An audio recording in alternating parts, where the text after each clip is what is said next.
I think the writers of the current standards and the current assessments do not always know what's in the best interest of my kids.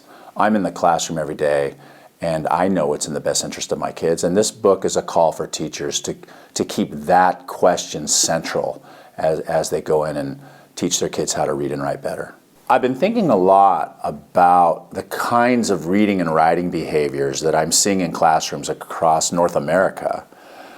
Reading and writing behaviors that in some way have been driven to a good place by the new anchor reading and writing standards in the Common Core, or by the standards that other states have written.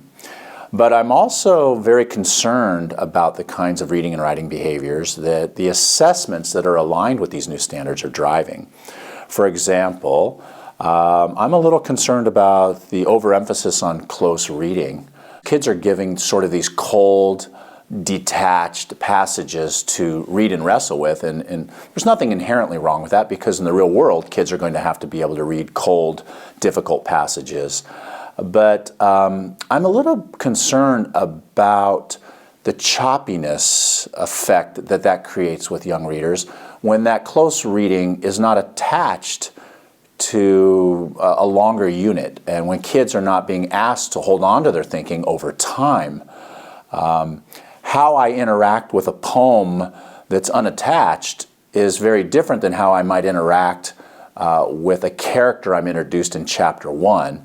And doing some sort of close reading about this character in chapter 1 would not be a very good strategy in my classroom. If we abandon that, now let's just move on.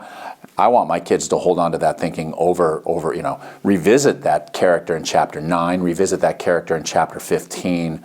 And it's not a one and done close reading. It's not a drive-by close reading, which I think is the kind of close reading that is driven by a lot of the assessments that are going on now.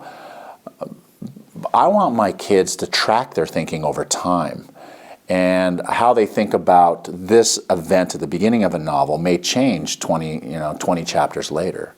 So I wrote this book because I think there's a danger when teachers blindly hitch their wagon to any standards movement. And even though I think the Common Core standards, those anchor reading and writing standards, are pretty darn good for secondary kids, they have blind spots. There are problems with them. They don't mention recreational reading. They don't talk about, I think they overemphasize certain writing and reading behaviors and underemphasize certain reading and writing behaviors. And so rather than just hitch my wagon to this movement, what I'd like teachers to do is to stay focused on those things that we know work when we teach kids how to read and write. And some of those are addressed in the current standards movements, and some of those are not. It's the old cliche, what is always popular is not always right, and what is always right is not always popular. This book is a reminder for teachers that in any standards movements, I don't care who the creators of the standards movements are, they will always get something right and they will always get something wrong. And this book addresses what's good about the new standard movements and the assessments that are attached to them, and what's not so good about them.